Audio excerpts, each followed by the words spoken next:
Ava Monroe did not stand up when Ethan ended their engagement on a 20-foot screen. She did not throw her ring. She did not shout his name. She did not give the investors, the board members, the influencers, or the guests with champagne in their hands the emotional collapse Ethan had planned for. She only reached under the table and pulled her blue laptop bag closer with the tip of her shoe. On the screen, Ethan's recorded face looked almost tender. He said Ava had been carrying too much grief. He said BrightPath needed clear leadership. He said sometimes love meant letting someone step away before they hurt what they had helped create. Ava almost smiled at that. Not because it was funny, because it was careful. Ethan had not said she founded BrightPath. He had not said she built the scholarship engine. He had not said the first 1,000 students had received access because of a clause she wrote before the company had investors, offices, or a logo. He had only said helped. That one word told Ava the rest. Tonight was not just a breakup. It was a removal. At 11 o'clock, Ethan would ask the board to approve the final acquisition package. One signature would move her voting shares out of reach. Another would erase her name from the protection clause she had written 5 years earlier. By noon tomorrow, Ethan expected Ava Monroe to be remembered as the grieving fiancé who stepped away for the good of the company. When the video ended, the ballroom waited for her to break. Ethan stepped onto the stage, alive and polished, and thanked everyone for their compassion. Behind him, the BrightPath investor deck was already loaded. Ava looked down at her ring, then at the laptop bag. The sticker on the old machine inside had faded until only 2 words remained clear. For Noah. Noah had been 16 when every scholarship system rejected him for not fitting neatly into a box. Too poor for private help, too late for public aid, too invisible for anyone important to notice. He once asked Ava if an app could find kids like him before it was too late. Ava had promised him it could. That promise became BrightPath. Not Ethan's pitch. Not the board's valuation. Not the logo glowing behind him. A promise. Tonight, Ethan thought he was ending a relationship. He thought he was taking a company. But under Ava's chair, the old blue laptop still carried the first version of the truth. 5 years earlier, Ava wrote the first line of BrightPath code in a hospital cafeteria that smelled like burnt coffee and disinfectant. Her laptop sat between untouched soup and scholarship forms. Noah was too tired to finish. He wore a gray hoodie 2 sizes too big, sleeves pulled over his hands in the cold treatment room. "You know what they all ask?" Noah whispered, pushing one paper toward her. Leadership experience. Ava looked at the question in the middle of the page. Describe a time you demonstrated leadership in your community. Noah gave a small laugh. I watch Mrs. Alvarez's kids when she works nights. I translate bills for Dad. I fix the old router when it dies. But I guess none of that counts, unless you have a club name and a teacher signature. Ava had no answer. She was 22, still finishing her computer science degree on partial aid, still believing hard work would be recognized if it was real enough. Noah knew better. By spring, 3 scholarship programs had rejected him. 2 never replied. One portal marked his application incomplete because a recommendation letter arrived late. The last email came at 2:13 inches the morning while Noah slept beside her. We regret to inform you. 4 clean words, no face, no room for a boy whose life had always reached him late. That night, Ava opened a blank project file and named it BrightPath. At first, it was not a company. It had no pitch deck, logo, or mission statement polished enough to impress anyone in a suit. It was a search tool that matched students to scholarships by what their lives actually looked like. Caregiving counted, part-time work counted, interrupted schooling counted, grief counted. In Ava's system, poverty was not a weakness, it was context. Noah died before the first version was finished.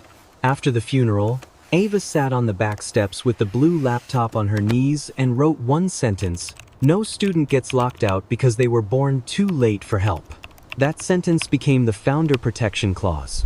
For the first 1,000 scholarship users, access would remain free forever unless Ava personally agreed otherwise. Ethan had loved the story in the beginning, or at least he had loved what it could do in a room. He met Ava at a campus demo night, where she stood behind a folding table with a blue laptop, 3 printed screenshots, and no way to explain her work in less than 10 minutes. Ethan was 24, confident, and warm in a way that made strangers feel chosen. "You built this alone?" he asked. Mostly is what people say when they did everything and feel rude admitting it. For months, he was useful. He turned her prototype into a presentation, found the first nonprofit partner, brought in Maya Reed, and helped Ava explain the scholarship engine without apologizing for caring too much. Back then, he called her grief the reason BrightPath mattered. The first student to send a thank you email was Lena Brooks from Cleveland. Ava still remembered the subject line. "I got in." Lena was 14, living with her grandmother, applying to a summer STEM program she almost quit because the essay prompts made her feel like someone else's success story had been pasted over her life. Ava stayed awake until nearly 3, helping her reshape it. "Do not make yourself sound smaller to fit their box," Ava wrote. Lena replied with one sentence, "Ava saved. Nobody ever said that to me before." Those were the days Ethan later called the early days. The phrase sounded harmless to everyone else. To Ava, it sounded like a door closing. By the second year, BrightPath had users in 12 states. By the third, investors arrived with cleaner offices and sharper questions. How many users convert to paid plans? Can the free tier be narrowed? Is the scholarship clause flexible? Ethan answered before Ava could. "We're exploring sustainable models," he would say. Ava would add, "Not for the first 1,000. Then Ethan would touch her shoulder and translate her boundary into softer language. What Ava means is, we're committed to impact. Each time, impact became a nicer container for something he wanted to empty. 3 days before the engagement party, Ava found the folder by accident. She had been looking for updated user numbers for the donor slide when she found a new folder in the BrightPath legal drive. Founder Transition Final. Inside was a clean exit statement with her name already typed at the top and an amended founder protection clause. The original required Ava's written consent before protected scholarship access could change. The new version trimmed that protection into something almost unrecognizable. Legacy users may be transitioned according to operational needs following acquisition. Operational needs. That was what Ethan called children now. Ava downloaded the folder to her blue laptop, copied the metadata, and closed the drive. For a few minutes, she wanted to believe there was an explanation. A draft. A mistake. A lawyer's careless language. Then Ethan walked past the glass wall with Maya beside him, speaking low enough that Ava caught only one sentence. "By tomorrow morning, she'll understand this is bigger than her." Ava did not confront him. Not then. Confrontation was what Ethan handled best. He could turn a question into an accusation before most people noticed the switch. He could make concerns sound like instability. He could make ambitions sound like sacrifice. So, Ava documented everything: the metadata, the altered clause, the sunset list hidden in the acquisition appendix, the board memo calling her emotionally compromised, and the video file uploaded hours before Ethan kissed her forehead and told her the party would be beautiful. Now, in the ballroom, Ethan stood under the lights and asked everyone to respect a difficult transition. Ava slid one hand into her laptop bag and felt the old machine's dented corner beneath the fabric. Across the room, Maya would not meet her eyes. Near the investor table, Julian Cross, Edumark's deal counsel, watched the stage without clapping. His pen rested against a closed folder. Ethan turned slightly, giving the photographer his best wounded profile. "I know this is painful," he said, "but tonight is still about BrightPath's future."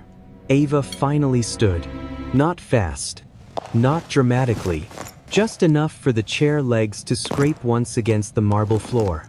She picked up the blue laptop bag. Then she removed the engagement ring and placed it beside the untouched champagne glass. Ethan's smile held. Barely. Ava looked at the screen behind him, at the BrightPath logo he had placed above his own name. Then she looked at the clock near the ballroom doors. 9:27 p.m. 93 minutes before the signing. At last, she spoke. Before anyone signs anything, Ava said, I need to see the original founder clause. No one answered. That was enough. Ava zipped the laptop bag closed, held it at her side, and stepped into the aisle. The party had been designed to make her look abandoned. Instead, it had given her a room full of witnesses. Ethan kept his smile in place, but Ava saw the second it stopped being real. A tiny pause touched the corner of his mouth. His microphone hand shifted. Then he laughed softly, as if Ava had made a private joke at the wrong time. The original founder clause, he repeated. Of course. A few guests relaxed. That was Ethan's gift. He could turn danger into manners. He stepped toward the center of the room, where investors could see his face. This is exactly why I hoped we could handle tonight with grace, he said. Ava has been under extraordinary emotional pressure. Anyone who has loved someone through grief knows how complicated that can become. The sentence landed where he intended. Not on the contract. On her. At the board table, Conrad Ellis folded his glasses beside his dessert plate. He had backed BrightPath's first seed round and liked people who stayed predictable. Two Edgemark executives now treated Ava like a risk line in a deal summary. Maya Reed stood near the media table with the event tablet pressed to her chest. Maya knew that phrase. Extraordinary emotional pressure. It had appeared in the board memo sent that afternoon, under a paragraph recommending temporary removal of emotionally compromised leadership from acquisition-sensitive decisions. Now Ethan was saying it almost word for word in front of everyone. Maya's eyes moved from Ethan to the tablet. Enough to show she had heard it too. Ethan turned back toward the stage. Tonight was supposed to be personal. I regret that business has entered it. Business had not entered the room.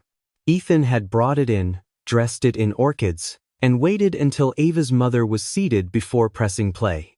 Ava knew better than to argue from the aisle. A raised voice would help Ethan. Too much explanation would sound like panic. So she said, then show the clause. The microphone made her words sound smaller than his. Ethan lowered his eyes in a performance of pain. We will, Ava. In the proper room, with counsel present. Julian Cross looked up at that. He sat at the Edumark table with a silver pen beside his folder. Ava had met him twice. Both times, he had spoken more to documents than to people. But when Ethan said counsel, Julian's gaze moved to the screen. Ethan noticed. He adjusted immediately. For everyone here who does not live inside legal language, Ethan said, warming his voice again. The heart of the matter is simple. BrightPath is growing. Growth requires structure. Structure requires difficult transitions. Ava's early contribution will always be honored. Early contribution. Maya flinched. Ethan lifted one hand toward the screen. The first slide changed. A photograph appeared behind him, a younger Ava in a hoodie, standing beside Ethan at a folding table years ago. The blue laptop was open between them. Ava's face was half turned away from the camera. Ethan, somehow, was looking directly into the lens. Under the photo, in polished white text, were the words. From a small idea to a national platform, Ava stared at the missing word. Noah. He was not on the slide. Not in the caption. Not in the origin story Ethan was about to sell.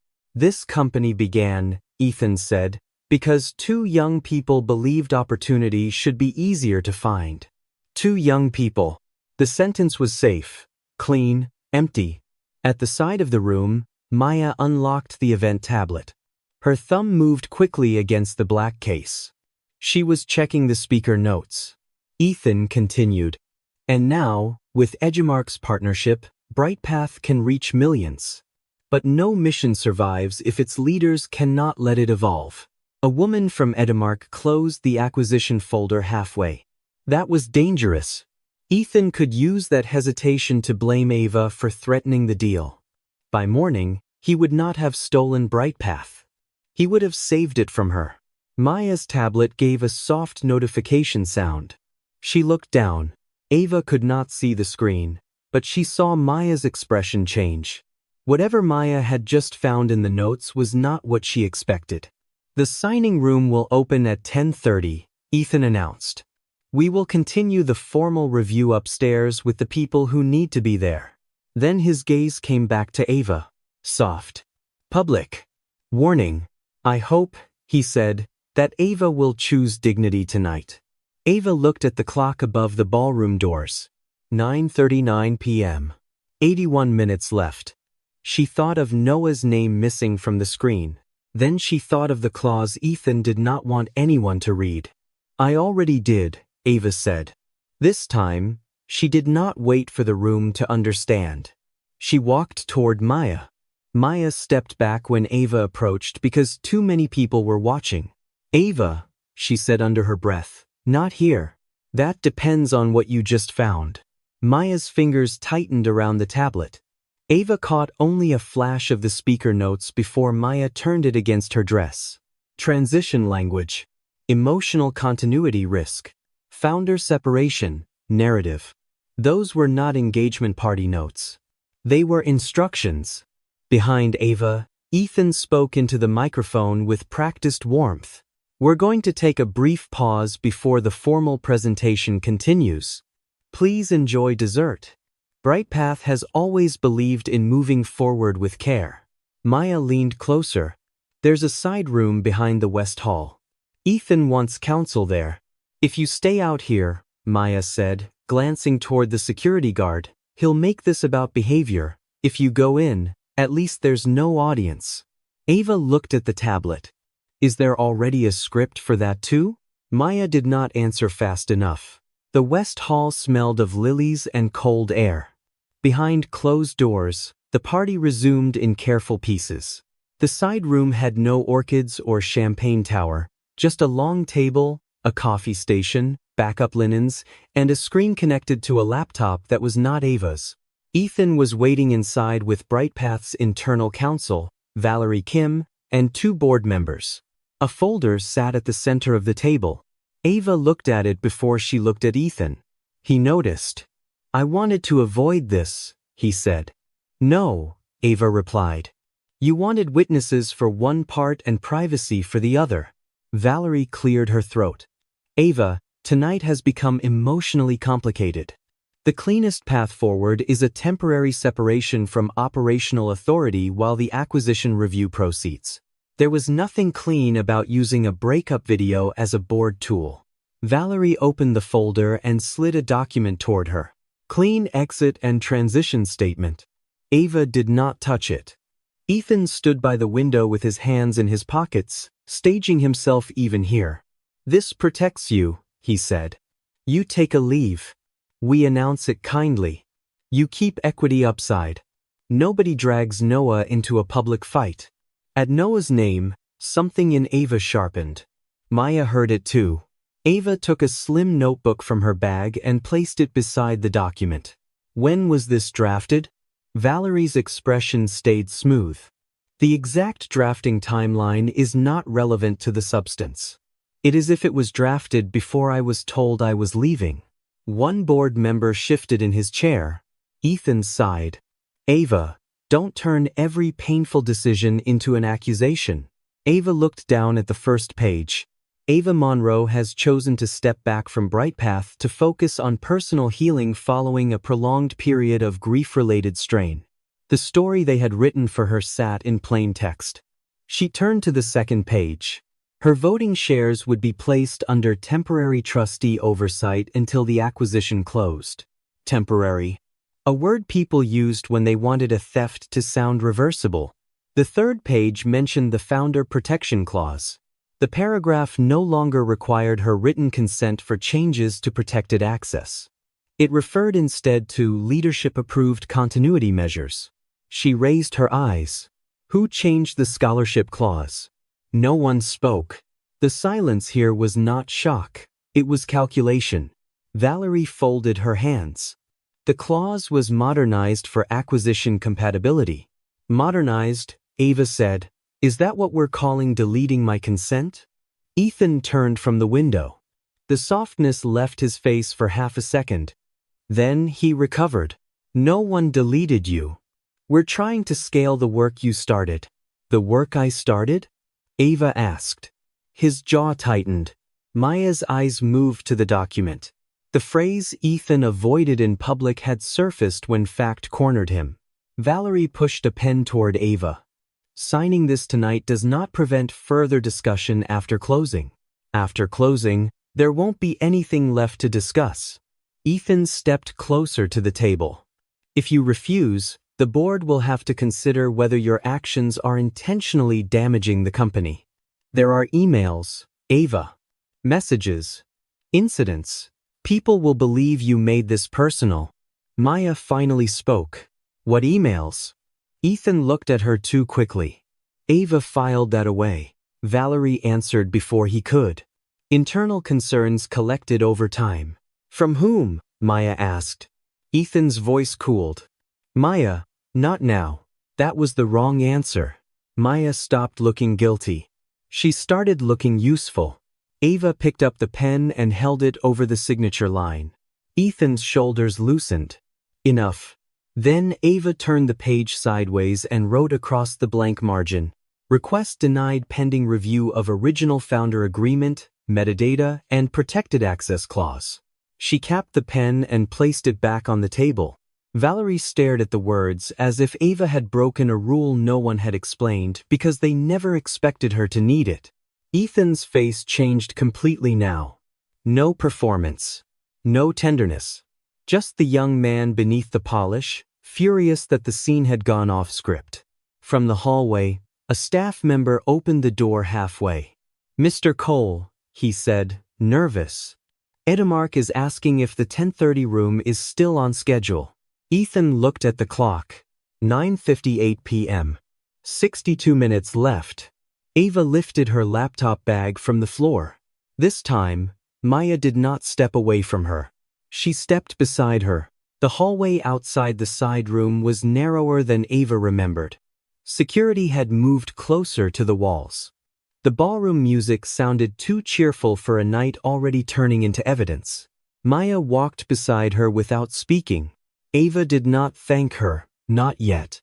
At the end of the hall, a mirrored console table held engagement programs printed in silver. Ava Monroe, Ethan Cole. Celebrating love, legacy, and the future of Brightpath. Legacy. Ethan had always liked words that made theft sound expensive.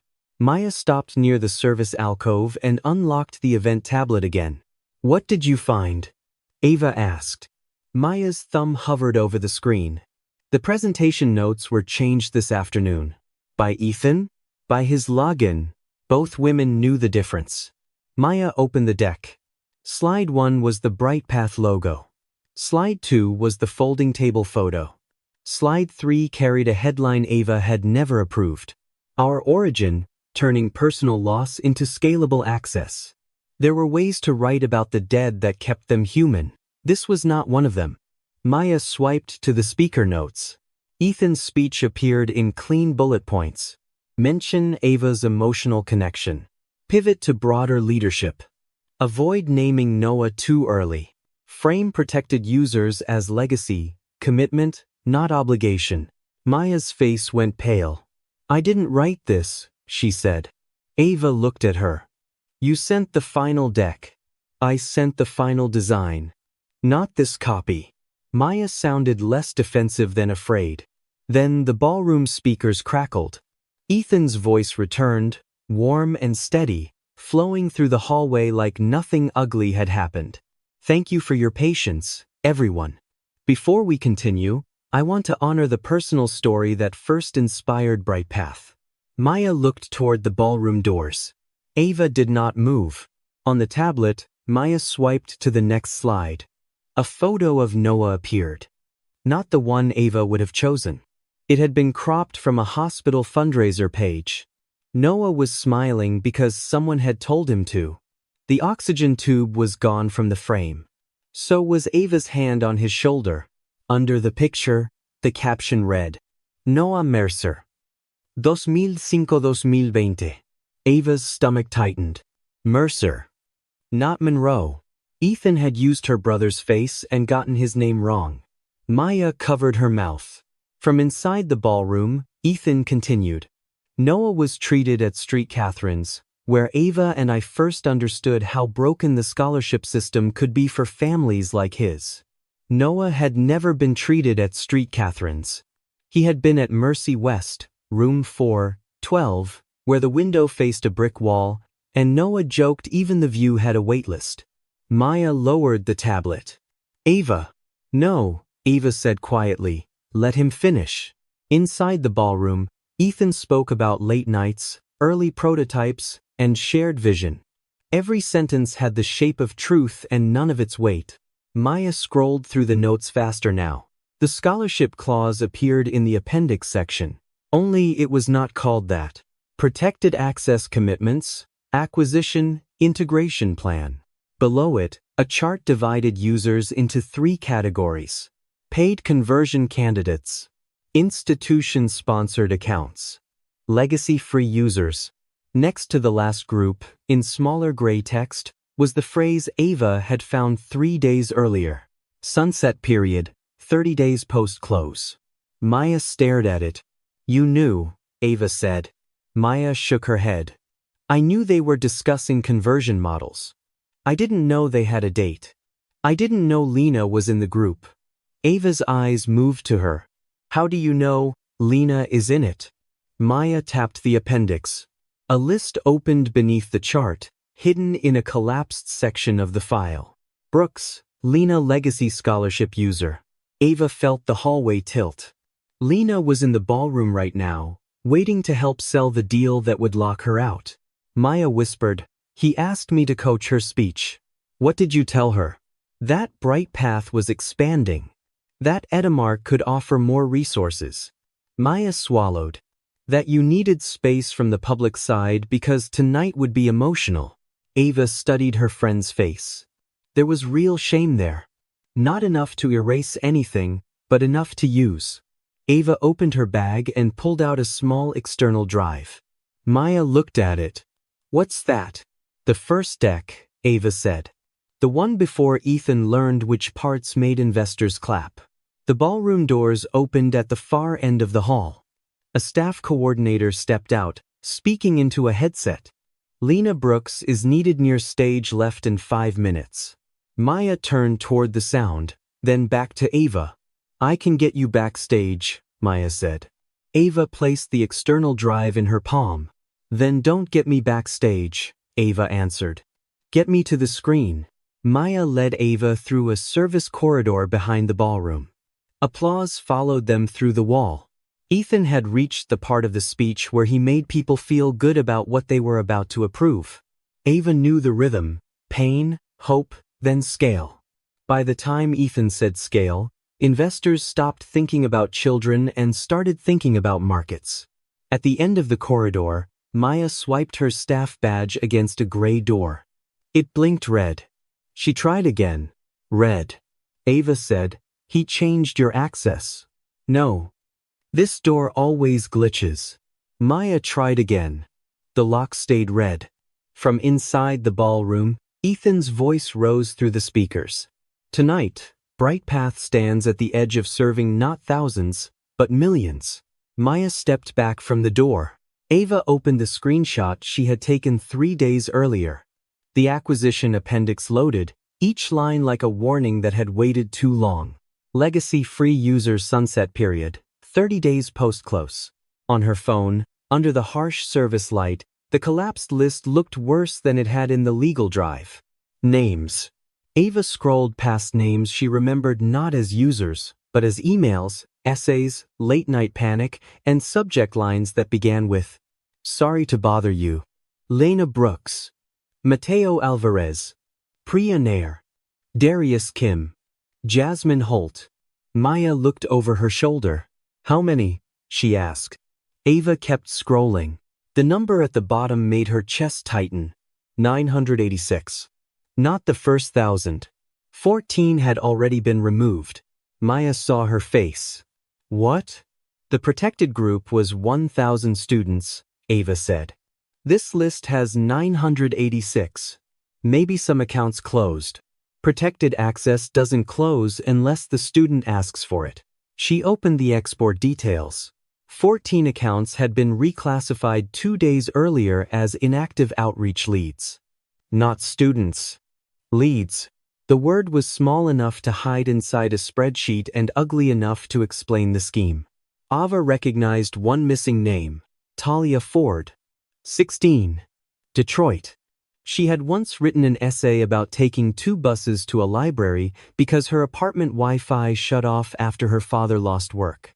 Last month, Talia had messaged, "I got the interview. I'm scared they'll know I don't belong there." Ava had replied during a board call, "You belong anywhere your work opened the door." Now Talia was not a student in Ethan's file. She was an inactive lead, removed so Edemark would see a cleaner conversion model. Maya whispered, "I didn't know."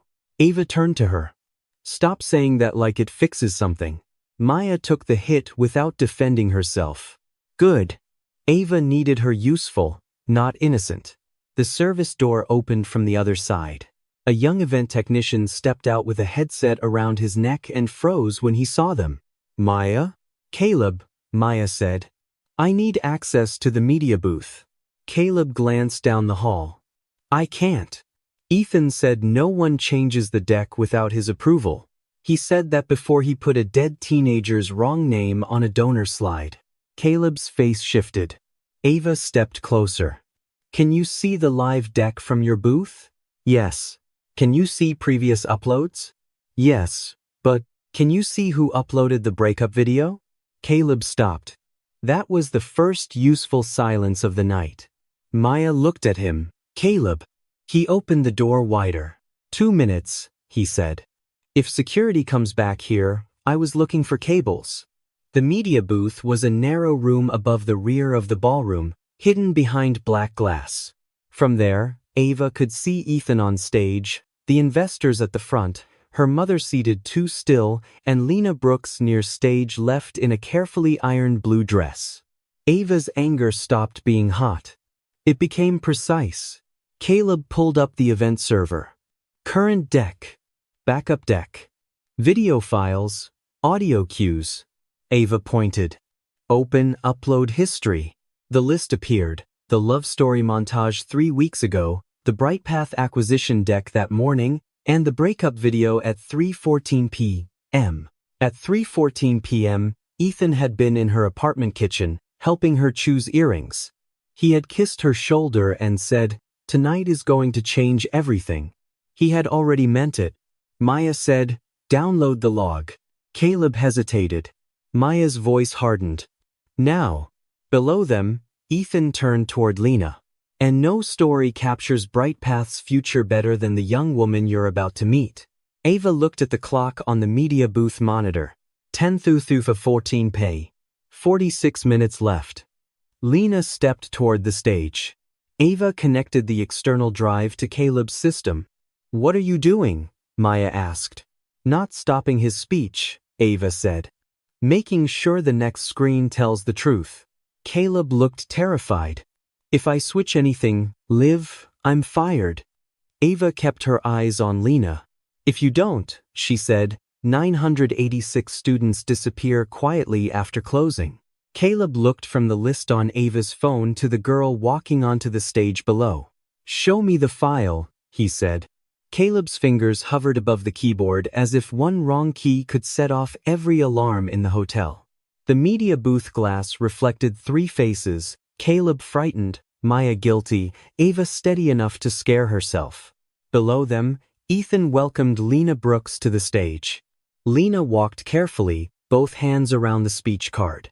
Under the ballroom lights, she looked young in a room that had already decided how useful her story could be.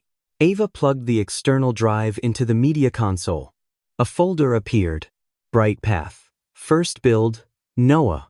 Caleb glanced at it. That's not a deck. No, Ava said. That's the reason there was ever a deck. She opened the folder. Old screenshots. Early matching logic. A hand-built scholarship deadline spreadsheet. A notes file titled Protection Clause Draft Noah version. Maya leaned closer. Ava opened the notes file first. The original language filled the screen. Protected scholarship users shall retain lifetime free access to the scholarship matching engine. No sale, merger, acquisition, restructure, licensing agreement, or transfer of control may alter or terminate this protected access without the written consent of Ava Monroe, original author of the scholarship engine. Maya read it twice. This is stronger than the version in the legal drive. It was supposed to be. Who approved it? Ava opened another file. Founder agreement executed copy. A scanned signature page appeared. Ava Monroe. Ethan Cole. Maya read as witness. Conrad Ellis for the seed board. Maya's own signature sat at the bottom. Ava did not look at her with anger. Right now, truth needed every witness it could find. You were there, Ava said. Maya touched the monitor as if she could feel the paper through it. I thought it was symbolic.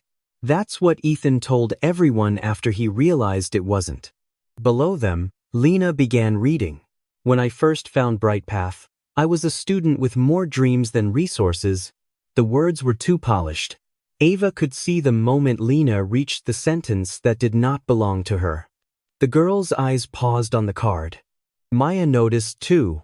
She knows, Maya whispered. Ava opened the metadata export she had saved 3 days earlier. The amended founder clause in Ethan's acquisition folder had been created 6 weeks ago, but modified again that afternoon at 3:02 p.m., 12 minutes before the breakup video upload. Maya turned cold. He changed the clause and uploaded the video in the same hour. After I refused to discuss selling the protected engine. Caleb looked between them. Protected engine? Ava kept her voice low. Brightpath has test prep, mentor matching, school dashboards. Ethan can sell those if the board approves. But the scholarship engine cannot be folded into Edumark's paid platform without my written consent. And you didn't sign, Caleb said. No. Maya's hand moved to her mouth. The clean exit statement would have moved your voting shares before you could object. And the altered clause would make protected access look like ordinary policy. Caleb stared at the agreement. That sounds illegal. It sounds like something Julian Cross needs to say out loud. Maya was already typing. Ava watched the ballroom through the black glass. Ethan stood behind Lena, smiling at the room as if he owned the courage it took for her to speak. Lena reached another line on the card. Brightpath's next chapter will make this opportunity available to millions through Edumark's expanded network. She stopped. The pause was small, but Ethan felt it. Lena looked toward the back of the room. Not at Ethan. Not at the investors. At the screen. Ava knew that look. A student searching for the real answer hidden behind the official one. Maya's phone buzzed. Julian Cross had replied. Bring the executed copy and metadata to the West Corridor. Do not alter the live presentation yet. Caleb exhaled. Good. No live switching. Ava disconnected the drive. Then, another file caught her eye. Noah, cafeteria, test, NMOV. She had forgotten it was there. For a moment, the ballroom and the deal disappeared.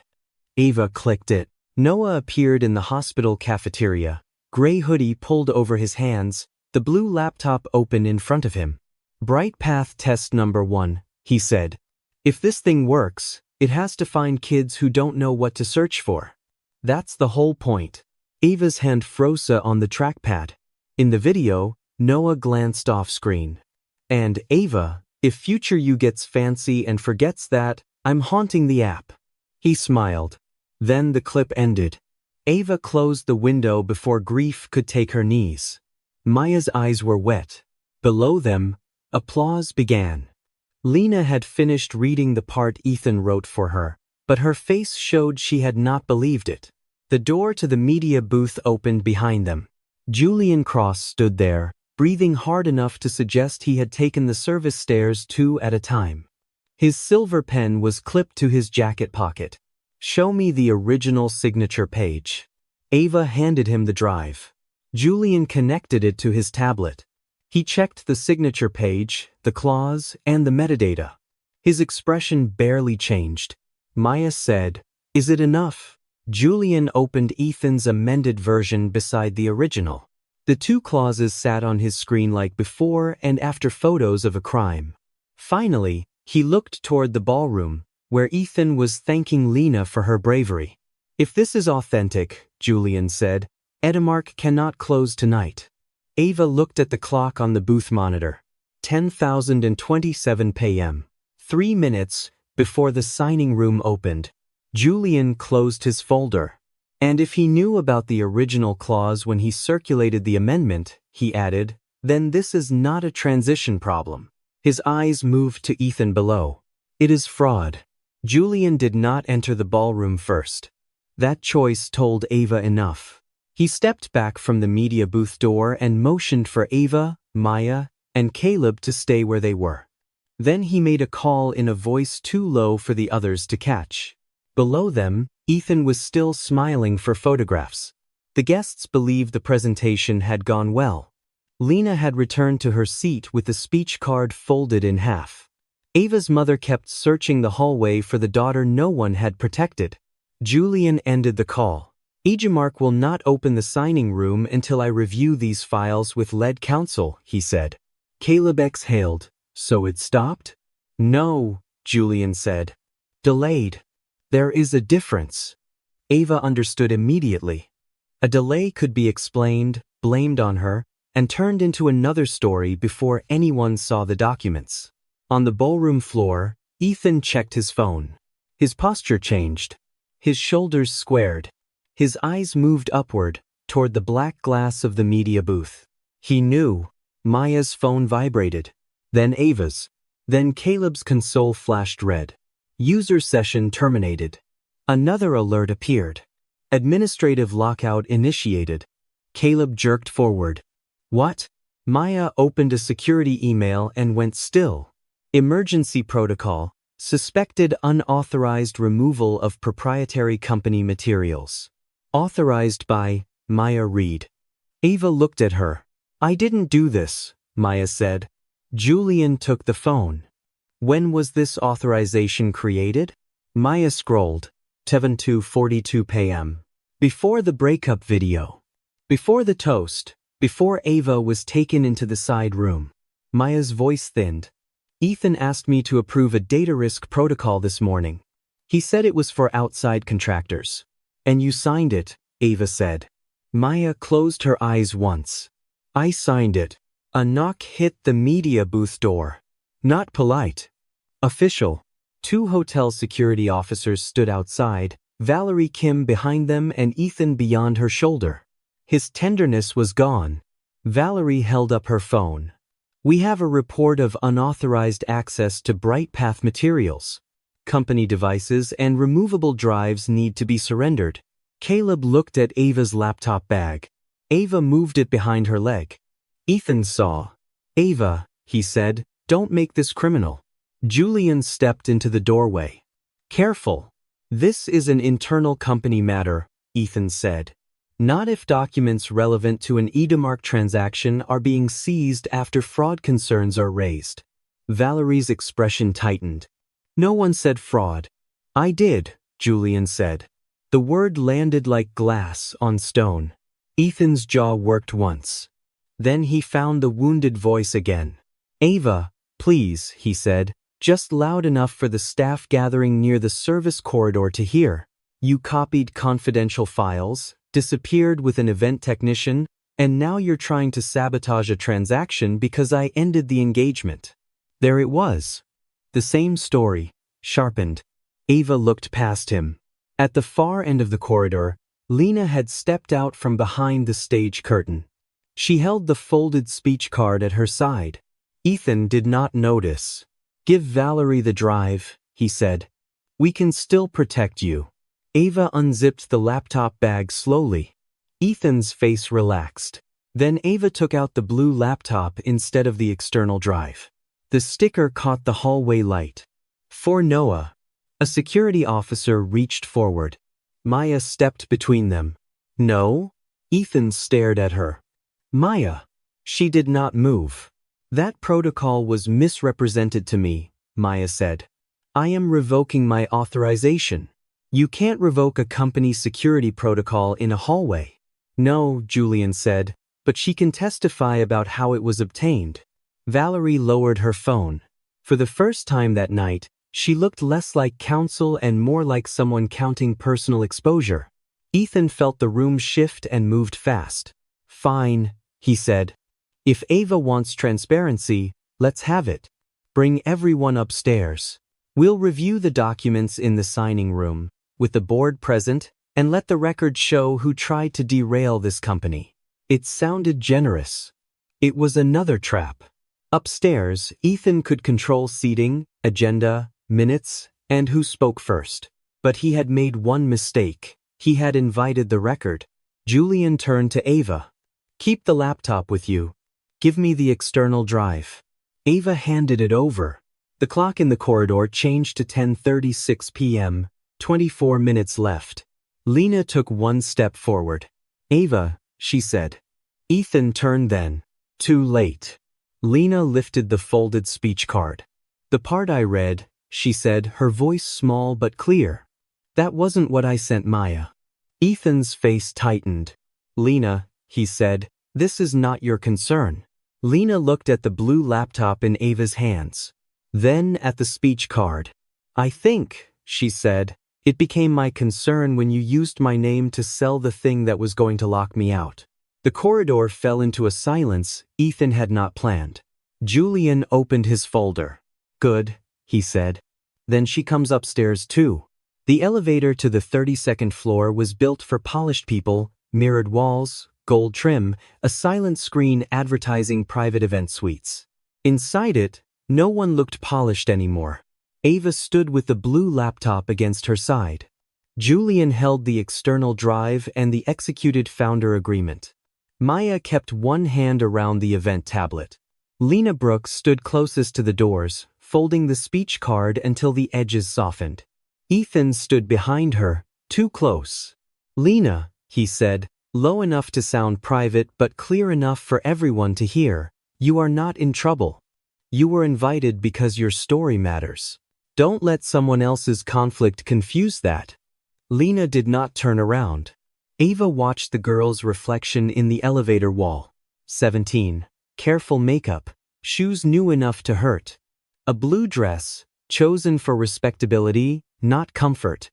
Maya said, Ethan, stop coaching her. I'm reassuring her. You already gave her a speech she didn't write. Ethan's eyes moved to Maya with the old look he used when someone disappointed him, and he wanted them to feel they had failed a test only he knew existed. Maya met it this time. Lena unfolded the card. My grandmother ironed this dress twice, she said. The elevator fell quiet. She said, if rich people are going to listen to you, don't sound angry. Sound grateful. Ethan softened immediately. Your grandmother is wise. Lena turned. She also told me not to read words that make my stomach hurt. The doors opened. The signing floor was colder than the ballroom. A private corridor led to a glass-walled conference room arranged with folders, water bottles, and name placards. Ava saw her placard first. Ava Monroe founder, non-voting observer. Non-voting. They had printed it. The insult sat on white cardstock beneath her name. Lena looked at it, then at Ava. You built it, she said. Ethan stepped around them. The seating was arranged before tonight's unfortunate turn. Julian picked up Ava's placard and placed it face down. That arrangement may need correction. Ethan gave him a thin smile. Review whatever you need. But the board is waiting, and Edemark's senior team has a midnight call with London. We are not turning this into theater. Ava almost laughed. He had ended their engagement on a screen before 140 people. Now he wanted to protect the room from theater. Maya guided Lena to a waiting alcove. "Show me the card." Lena handed it over. Maya compared it with a file on the tablet. Her face tightened. "This isn't the version you sent me." "No," Lena said. "A man from Ethan's team gave me this one when I arrived. He said it was more professional." Ava read the card. The first half sounded like Lena, nervous, honest, specific. The second half sounded like Ethan. "Brightpath taught me that opportunity needs scale, not sentiment." Sentiment. That was what Noah had become in Ethan's language. Lena reached into her purse and pulled out her phone. "I saved the email I sent Miss Reed," she said. "I was afraid I'd mess it up, so I wrote it out first." Maya opened the original speech. "I found Brightpath because I was looking for scholarships and kept getting websites that made me feel stupid. Ava Monroe answered my email at 2:06 the morning. She didn't send me a link. She asked me what kind of future I wanted if nobody made me apologize for needing help." Maya's mouth trembled once. Lena continued, quieter now. "Mr. Cole told me not to mention the email because it made the company sound small." Julian looked up. "He said that?" Lena nodded. "He said Ejumark wanted systems, not one-on-one charity. He said Miss Monroe cared about the first 1,000 students, but he had to care about the next million." There it was again. Ethan's favorite trick. Make abandonment sound like vision. From the conference room, Conrad Ellis called, "We need to begin." Ethan looked back at Lena. "If you enter that room," he said, "understand what you are doing. Brightpath opened doors for you. Ejumark can open more. Scholarships, internships, recommendations. Don't let a personal dispute cost you opportunities." Lena's fingers tightened around her phone. In that moment, she looked 17, not brave, not symbolic, just scared. Ava stepped closer, but she did not touch her. Ethan would use comfort as pressure if Ava gave him the chance. So she said only, "You do not owe my story anything."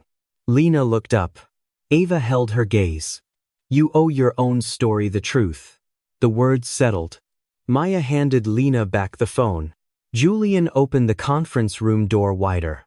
"Miss Brooks, you may speak only if you choose to, but if anyone asks whether your statement was altered, the original email is relevant." Ethan exhaled a short laugh. "This is absurd. She is a student, not a witness." Lena unfolded the speech card one final time. Then she tore it down the middle. The sound was small. Ethan heard it like a slap.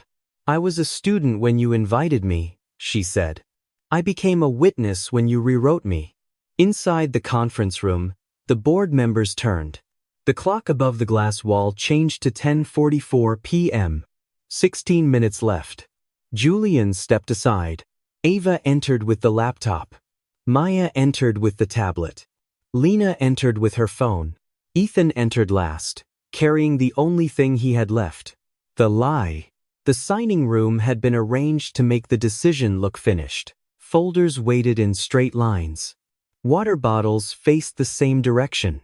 Above the glass wall, a digital clock counted toward 11 without caring who would be erased when it arrived. Ava saw Ethan's seat at the head of the table. Her name card lay face down where Julian had left it. No one picked it up. Conrad Ellis sat near the center, reading glasses on, mouth set in the flat line of a man who disliked surprises almost as much as losing money. 2 Ejumark executives waited beside him. Valerie Kim stood near the screen, phone in hand. Ethan closed the door himself. "Let's be clear," he said before anyone else could speak. "This meeting is not about Brightpath's mission. It is about Ava's refusal to accept a personal ending without damaging the company she claims to care about."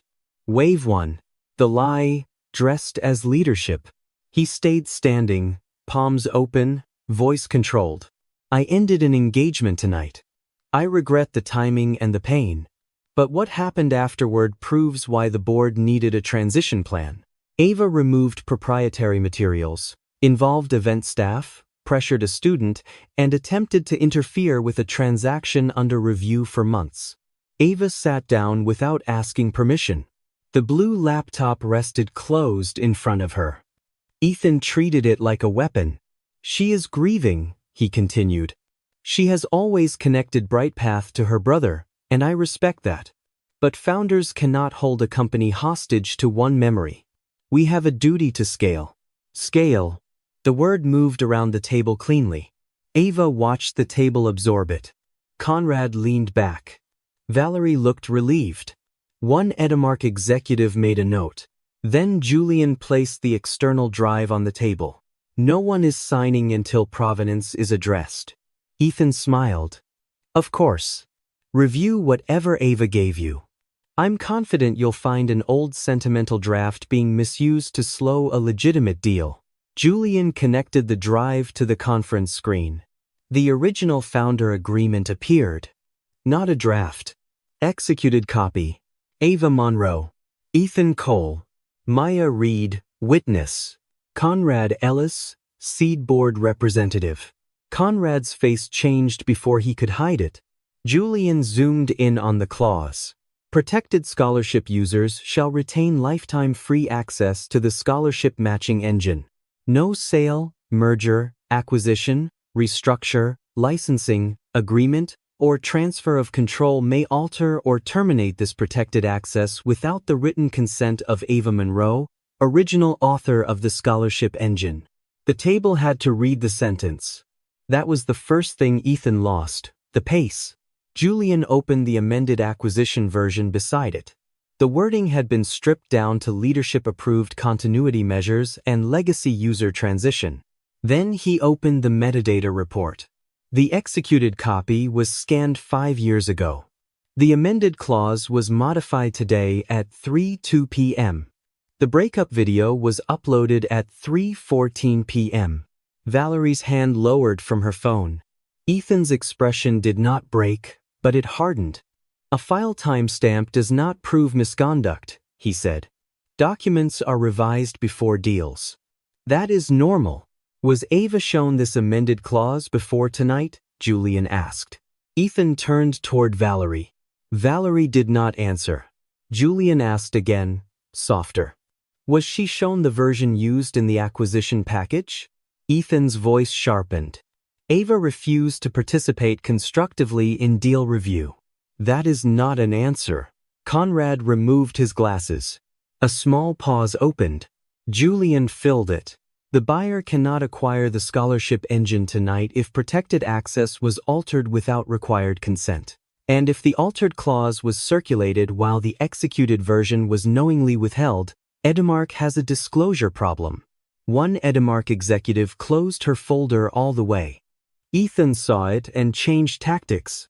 He looked at Conrad, not Julian. BrightPath will die if we let nostalgia govern it. We're talking about millions of future users. Ava wants to protect 1,000 free accounts because she cannot separate this company from Noah. I am sorry for that, truly. But grief is not governance. The words struck where he aimed them, the wound. Ava touched the edge of the laptop, not to open it, but to remember why she did not need to bleed for him in front of them. Maya stood.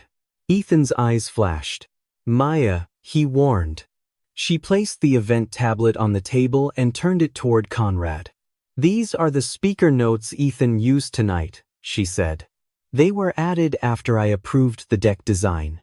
They instruct him to frame Ava as an emotional continuity risk.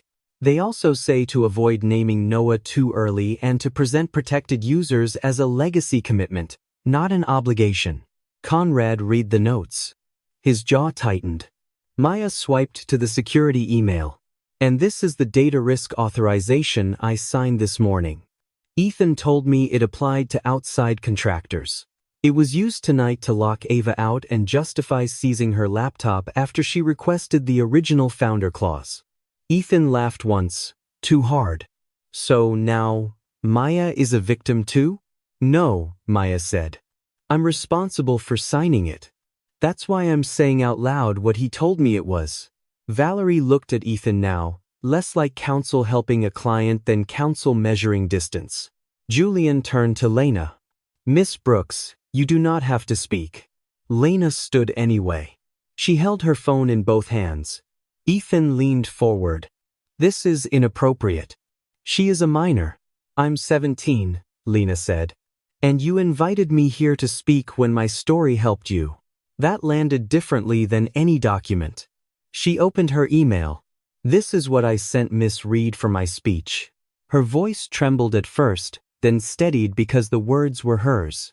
I found BrightPath because every scholarship website made me feel like I had to already know the answer before I was allowed to ask the question. Ava Monroe answered my email at 2:06 inches the morning. She asked me what kind of future I wanted if nobody made me apologize for needing help. Ava lowered her eyes before Lena's words could break her composure. Lena continued. Mr. Cole's team gave me a different card tonight. It said opportunity needs scale, not sentiment. I read part of it because I was scared. Then I learned my account is on the list that gets locked 30 days after closing. She placed the torn speech card beside the tablet. I don't know contracts, Lena said. But I know what it feels like when someone changes your story and asks you to thank them for it. The table changed then, not with a gasp or confession, but with the slow movement of people realizing the safest story in the room was no longer Ethan's. Ethan stood very still. Then he made his last mistake. She is a child, he said. She does not understand what this company can become. Ava opened the blue laptop. The old startup chimes sounded small in the glass room. She did not open the Noah video, not yet. That belonged somewhere cleaner than Ethan's defense. Instead, she opened the first BrightPath user log. Lena Brooks. Access granted manually by Ava Monroe. Then Mateo, Priya, Darius, Jasmine, line after line. Not leads. Students. Ava turned the laptop so the board could see. You can build a bigger company, she said. You cannot build it by erasing the people it was built to find. The digital clock changed. 10:59 p.m. Julian stood. Edemark is suspending the signing pending independent review of the executed founder agreement, amendment history, user reclassification, and security authorization. Ethan looked at the clock. Time was no longer helping him. Conrad picked up the face-down name card, read it, and set it upright in front of Ava. Ava Monroe founder, non-voting observer. Then he took his pen and crossed out the last 3 words. Emergency board session, he said. Now. Ethan stared at him. Conrad did not look away. And Mr. Cole, he added, you will not chair it. The emergency board session did not feel like victory. It felt like oxygen returning to a sealed room. Ethan stayed standing for 10 minutes, even after Conrad told him twice to sit. He kept one hand on the chair back, as if touching it meant he still owned the table. No one asked Ava to leave. That was the first correction. Julian laid out the process in clean, merciless steps. Edemark's signing was suspended. The acquisition package froze. The amended clause, user reclassification, security protocol, and event materials would go to outside counsel. Valerie Kim asked for permission to recuse herself from portions of the inquiry. Conrad granted it without looking pleased. Maya submitted the event tablet and the security authorization Ethan had routed through her. She did not try to make herself sound innocent. She said what she had signed, what she had been told, and what she had failed to question. That mattered. Lena sat beside Ava at the table. Her torn speech card lay in front of her like a small paper wound. When Conrad asked if she wanted water, Lena said yes. Ava noticed that. Hours earlier, Lena had been invited to perform gratitude. Now the room asked what she needed. Ethan waited until the review plan was almost complete before trying once more. You are all reacting emotionally, he said. I made hard decisions. Maybe imperfect ones. But every founder here knows you cannot protect the first 1,000 users at the cost of the next 1,000,000. Ava opened the blue laptop again. This time, she played the video. Noah appeared on the conference screen in his oversized gray hoodie, cheeks thin, eyes bright with the humor-sick teenagers used when adults look too frightened. BrightPath test number 1, he said. If this thing works, it has to find kids who don't know what to search for. That's the whole point. The room let the clip breathe. Noah glanced off screen, toward a younger Ava the camera did not show. And Ava, if future you gets fancy and forgets that, I'm haunting the app. A soft sound moved through the room, sadder and kinder than laughter. Ava closed the video before anyone could turn her brother into a symbol. Then she looked at Ethan. You keep saying the next million like the first 1,000 were a price we paid to get there, she said. They were not the price. They were the proof. Ethan's face gave nothing back. Maybe, years later, Ethan would call himself misunderstood. Maybe he would say he moved too fast, trusted bad counsel, let ambition blur the lines. He would find polished language for it. Men like Ethan always did. But that night, the language stopped protecting him. The board placed him on administrative leave pending investigation. His BrightPath access was suspended. His authority to speak for the company was revoked. Edemark withdrew from the closing timetable. Each sentence landed quietly. No public shouting, no ruined champagne tower, no ring thrown across marble. Just power, leaving him one clause at a time. When the meeting ended, Ethan stood by the glass wall with his phone in his hand and nowhere to send the story fast enough. He looked at Ava with disbelief, as if he still could not understand how the woman he had placed beneath a screen had reached the table before him. Ava picked up the engagement ring Maya had brought from the ballroom and set it beside the torn speech card. Archive it with the event materials, she said. Maya looked at her. Ava, not as evidence against him, Ava said. As evidence of what I almost mistook for love. Maya lowered her eyes. I'm sorry, she said. This time, Ava let the apology exist. She did not rush to forgive or punish it. We'll talk later, Ava said. After the students are safe. By morning, BrightPath announced an independent review and protection for all scholarship users. By the end of the week, the 14 removed accounts were restored. Talia Ford sent Ava a message with no punctuation and too many capital letters. I got the interview again. They said it was a system error, but I know it was you. Ava read it in the office she had avoided for months. Ethan's name still hung on the wall. That came down later. What came first was the clause. Ava worked with Julian, an outside nonprofit attorney, Maya, and 3 former scholarship users to separate the scholarship engine from any future sale of BrightPath's commercial tools. It became the Noah Monroe Access Fund, governed by students, educators, and 1 seat reserved for someone who had once needed the program. Lena took that seat the following spring. She was still 17 when she cast her first vote. She wore sneakers to the meeting. No one corrected her. 1 year after the engagement party, Ava stood in a community classroom above a public library in Cleveland. The floors were uneven, the fluorescent lights hummed, and the coffee maker made more noise than coffee. No orchids. No champagne. No glowing investor deck. Just 12 students, 6 donated laptops, and a whiteboard covered with scholarship deadlines. On the center table sat the old blue laptop. The sticker had faded further, but the words remained. For Noah. A boy in the front row raised his hand. Is that the first BrightPath computer? Ava looked at the laptop, at the dent near the corner where she had dropped it in the hospital parking lot, at the sticker Noah had laughed at when she first put it there.